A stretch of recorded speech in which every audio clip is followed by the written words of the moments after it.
Алла Таала жүрөгүмө салып койгон экен. Алып берейин деп ошо эмелерин буюрса бул эми биринчиси дагы жардам беребиз, Кудай кааласа.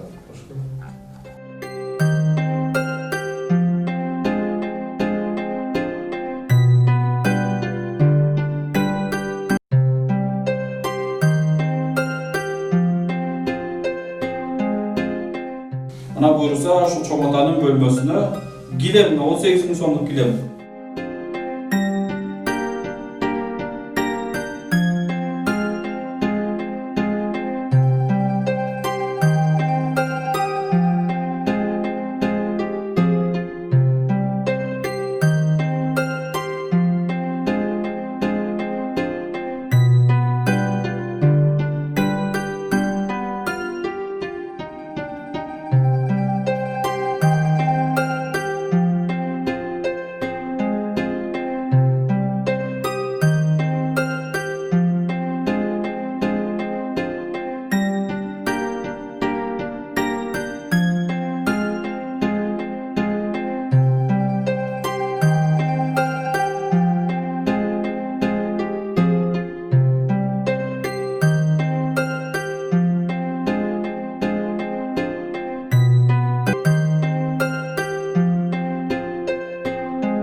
Assalamualaikum, урматтуу жүрөгү мээримге толгон жоомарт берешен инсандар.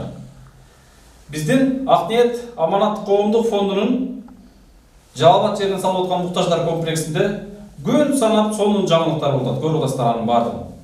Бүгүн 23 октябрь экен. Биз ниет кылганбыз ушул октябрьче муктаждар комплексин толугу менен бүтүрүп, ичин толугу менен толтуруп, уже ноябрга биз муктаждарга даяр кылып коюуга ниет кылдык элек.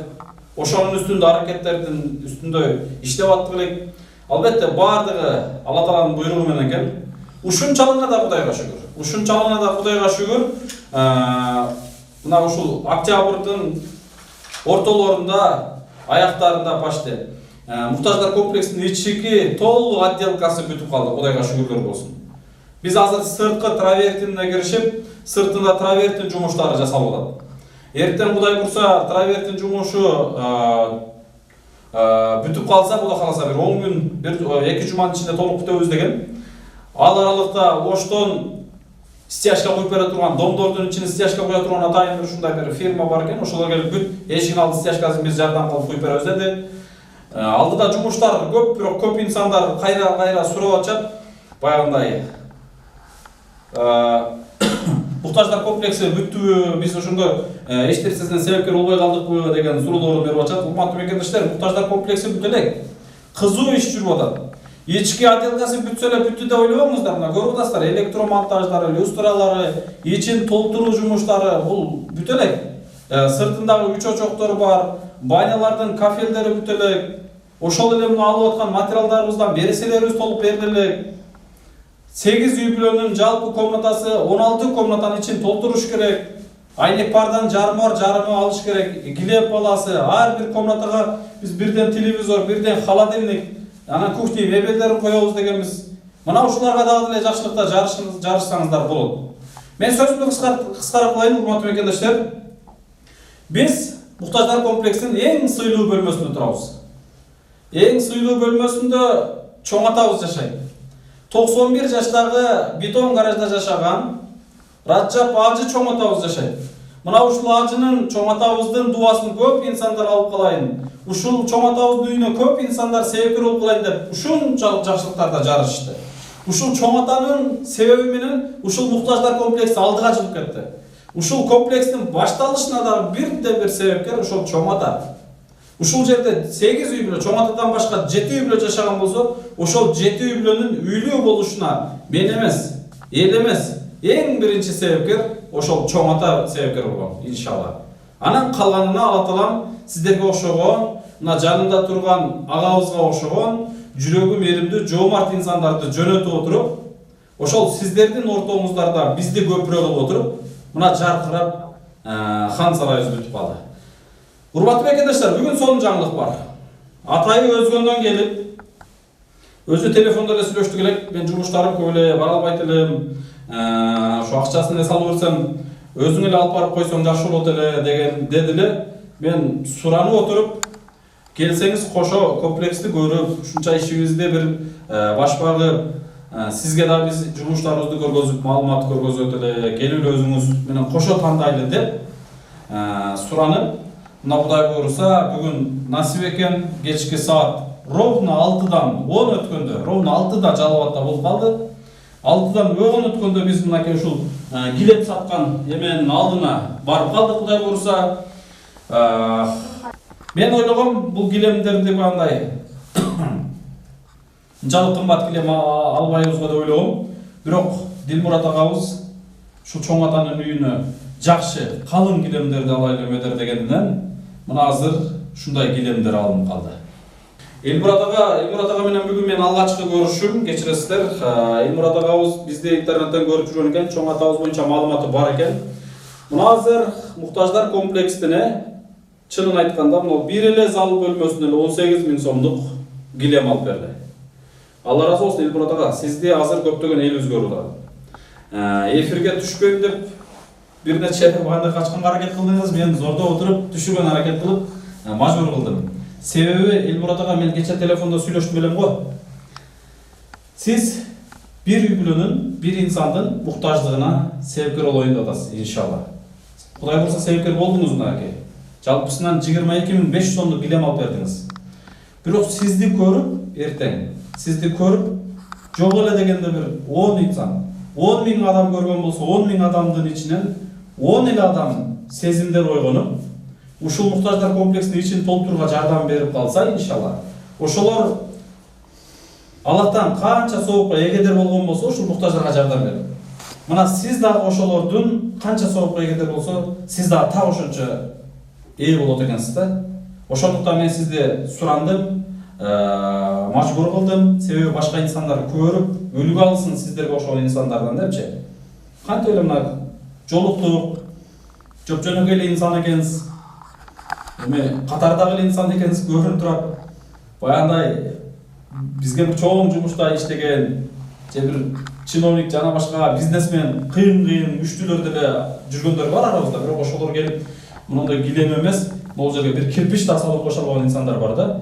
Ошондуктан ошондой инсандарды көрүп, бул жашоодо, убактылуу жашоодо бир ошолордун жүрөктөрүнө кичинекей болсо да кыйман салып кетейли деген мааниде бул эфирлер тартылып атат да. Элмурат ага элибиз көрүп турат, мекендештерибиз көрүп турат. Бул демилге, бул инициатива кандай чыкты, кантип чыкты, өзүңүз жашыңыз канчада, анан өзүңүздөн ашынып ушул жерге кантип бердиңиз, айтып кетиңизчи, биз сиздерге окшогон инсандардан жалпы эл менен бирге бир үлгү алайлычы. Жашым 32-де, өзүм өзгөндөн болом шаарынан. Бул эмени мурдатан сиздин эмеңизди көрүп келет элем. Анан чоң атаны биринчи жолу чыгарганда ошондо менен кичине сезим ойгонуп, ошондо кичине көзүмөн да жаш аккан. Ошондо бир ниет кылып койгон экем, кийин ошо ара өтүп кетти, 5-6 ай өтүп кетти, даже 1 жылды көрбөй, анан ортодо бир чыгып калды эле, кирсем кайра ошо баягы эстеп, анан ошондо ниет кылып койгон экем, Алла Таала жүрөгүмө салып койгон экен. Ошо алып берейин деп, ошо эмелерин буйрса бул эми биринчиси дагы жардам беребиз, Кудай кааласа. Ошо. Алла разы болсун. Ниет таза ак ниет болгон болсо, баары ниетке багып дейт го. 1 жыл мурун ниет кылып койгон элем да, өзү ошо бир нерсе. Бул үйдү оюмда жок эле, билбейм, ошо ичиме бир нерсе келген да. Анан өзүңүздүн деле үй бүлө тиричилик дегендей болсо керек. Биз эми соода менен кичине ошо өзүбүздүн эми ушинтип ашынып эле чыныгы муктаждарга берсек болот экен да, кыскасы. Ооба. Урматтуу мекендештер, мынакей көрүп атасыздар. Мен дайым сиздерге айтып келет элем. Бүгүн сиздерде жардам берүү мүмкүнчүлүк жок болгон болсо, кап мен жардам бере албай калдым, эми болду бербейм да деп үмүт үзүп койбостон, мына азыр Элмурат ага айтат. 1 жыл мурун ниет кылгам дейт. 6 ай мурун ниет кылгам дейт. Мына Алла Таалам ошол 1 жылдын 6 айдан кийин эң жакшы жерге, эң жакшы инсандын muhtаждыгына Аллах Таала себепкер болот. Көрдүңүзбү? Сиздер дагы жакшы ниет кылып койсоңуздар, Аллах Таала ошол ниетиңиздерге жеткирет. Мен сиздерге айтарым. Анан эч бир адамга негизи жетпейт бул жашоодочу. Эч бир адамга жетип токтогон эмес. Эч кимге жетип токтогон эмес. Ошондуктан ниет кылсак, муктаждарга берейин десек, Кудай буйрса, ошол ниетибизге жараша Алла Таала берет. Эң негизгиси бизге килем сонун жакты. Элмуратага ушул жерде чоң ата басканда азыр бизде кошо келген мына балдар айтып атат. Келгенден кийин жерден чыккың келбейт го, баскан сайын баскың келет го дегендей эмелерди айтып атат. Бул килем среднийден жогору эң высший килем алып берди. Миллион деген килем болот экен. Мен деле жакшы баана маани бере бербейм. Бирок мен мындан арзаныраак эле кармап отурсам, Элмуратага келип жакшыраак калыңыраагын албайлы деди. Мен эчтеке дей албай калдым. Ана буйрса ушул чоң атанын бөлмөсүнө килем 18 000 сомдук килем. Прихожкага чакан дорожкасы. Бул жак кичинекей комнатабызга дагы 3000 сомдук момундай жашыл мечиттерге сала тургандай калың паластар деп коет да. Биз буга чейин да бир үйлөргө салганбыз. Сонун мынакей көрүп атасыздар. Бул жагы да ушундай салынды. Анан дагы бул жерге бул агабыз ушул чоң ата жата тургандагыдай жакшы бир диван, кровать алып берейин деп ниет кылып атат. Кудай кааласа эң башкысы Элмуратага Аллах Таалам сизден эки дүйнө ыраазы болсун. Тапканыңызга Кудайым берекесин берсин. Сиздерге окшоп канча инсандар чыныгы муктаждарга өз зекетин чыгарган болсун. Ар бир инсан Кыргызстанда өз зекетин чыгарган болсо, Кыргызстанда эч бир муктаж инсан калбаган эмес. Кыргызстанда ошондуктан ар бир инсан зекетин чыгарып турганда Аллах Таалам насип эткен болсун. Сиз мына ушул жерге бирди берген болсоңуз, Аллах Таалам сизге эселеп кайтарган болсун. Соодаңызга, жана башка жумуштарыңызга Аллах Таалам берекесин берсин. Даражаңызды бийиктете берсин. Эч качан Аллах Таалам сиздин жүзүңүздү жер катпасын. Мына ушундай иштериңиздин артында күтүүсүздөн келген жаңылыктар коштоосун үй бүлөңүздө буйруса. Сизге чоң рахмат айтам анда Элмуратага. Алла разы болсун. Чоң рахмат айтам. Кудай буйруса, жакын күндөрдө ушул комплекс толук менен бүтүп калсак, сөзсүз сиздерди ушул үй тойго, үйдүн ачылышына чакырабыз. Чоң атага кошо ушул жерде берип алабыз буйруса. Чоң атаны ушул жерге алып келгенден кийин дагы мен сизди официалдуу чакырам. Келип чоң атанын өз дуасын алып кетесиз. Рахмат айтам. Алла разы болсун. Эл менен бир кыскача биздин жумушубуз боюнча балким ушул нерсеге кантип ашынып жардам берем деген инсандарга бир эки ооз сөз бөлүшүп кетсеңиз да жакшы болот. Эми өзү чыкпайм дедим эле, сураныңыз майли чыгып коеюн деп эметtim. Иштери жакшы экен. Бүт сонун жасаптыр, бүт заман бап жасалыптыр. Силерге Аллах разы болсун силерден. Ушу бизге окшогон ушу кол ачык адамдар да көбөйсүн. Иншаллах. Ошо силерге дагы Аллах ишиңерге берекет берсин. Аллах разы болсун. Жакшы иш кылып атасыңар. Рахмат сизге, чоң рахмат, жамаатыңызга рахмат, үй бүлөңүзгө рахмат, үй бүлөңүздөргө дайым тынччылык болсун. Мына ушундай урматтуу мекендештер, урматтуу жоомарт инсандар, килемди толук мына көрдүңүздөр. Эңерде отуруп берейин алсак болот. Килемди азыр биз бул комнаталардын баардык жарыкчалар коюлу эле. Биз дагы толук коюлгандан кийин дагы бир сиздер менен бөлүшөбүз. Атайын момундай кир көтөрүмдүү, калың, чындыгында мен ушунчалык баягы сүйүнүп атам ушул үйлөрдү кантип бүтүп атат. Бүтүп атканын көрүп эле толкунданып сүйүнүп, чын эле ушул иштерге бизди Алла Таалам себепкер кылып атабы. 8 үй менен үйлүү кылуу деген бул эмне деген бакыт. 18 үйдү кантип бүтүрдүк 14 айдын ичинде.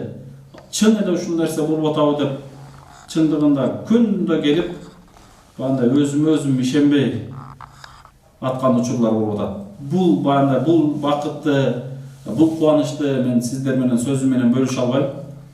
Мына ушул бакытка жетебиз деп аракеттин үстүндө жүрөбүз. Бардык ниетке жараша экен. Кече эле кичинекей ниет эле Аллах Таалам ушунча иштерге себепкер кылып койду, иншалла.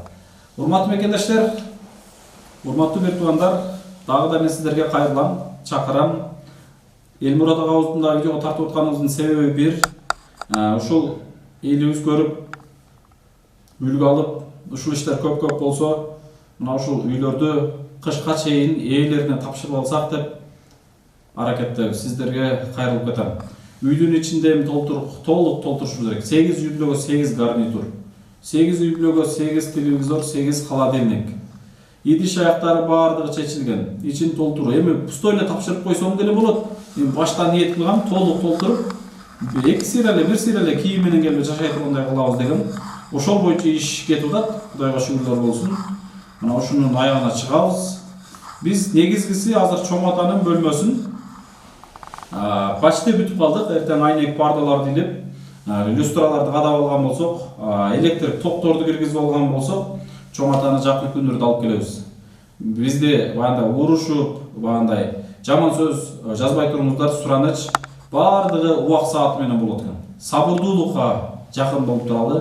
Мен деле кана ушул комплексти эң алгач эле бүтүрүп алып келип койсом дегем. Бирок, урматтуу мекендештер, чоң ата бул жерде жалгыз отуруп, эртең жадап, жалгыздыктан зеригип, качан муктаждардын баардыгы келгенге чейин кайра кетип калбасын деп, ушул убакыт болуп калды. Анын сааты дагы ушул убакка келди. Эми биз калган муктаждарды күтпөй эле чоң атаны алып келебиз жакын күндөрдө. Эми бүтүп атат. Мына кече эле обделкасы бүттү. Ичин толтурабыз, сууну киргизебиз, эң башкысы светти киргизебиз.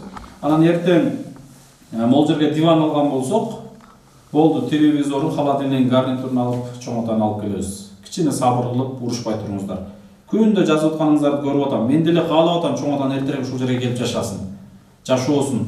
Өмүрүнүн аягына чейин ушул жерде жашап, биз өмүрүнүн аягына чейин дубасын алсак деп, мен деле ушуну гана ниет кылып келатам. Кудай бурса ошол күндөр дагы узак эмес, аз гана убакыттар калды.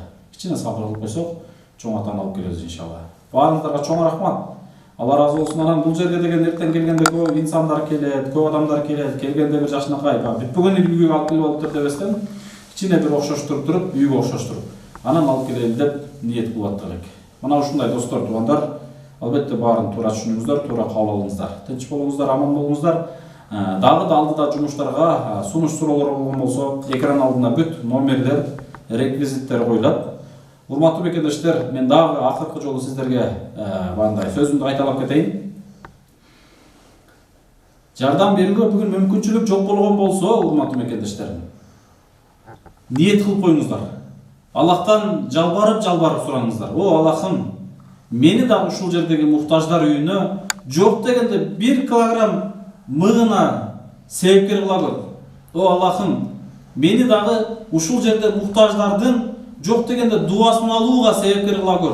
Эгер менде ал шарт мүмкүнчүлүк болбогон болсо, жок дегенде Аллах Таала мени дагы ушул муктаждар үчүн дуа кылдыра көр. Же болбосо, урматтуу мекендештер, ушул видеолорду башкалар менен бөлүшсөңүздөр, башкалардын жардам берүүсүнө сиздер толук себепкер боло аласыздар.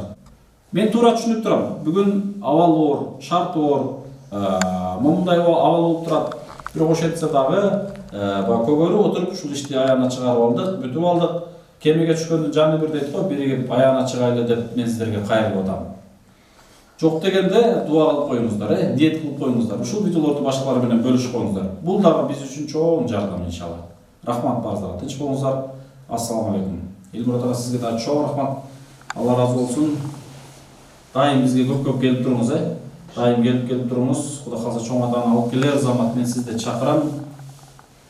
Эң негизгиси бизге көргөзгөн жардамыңызга мен толкунданып, сүйүнүп, эмне дешимди дагы билбей турам.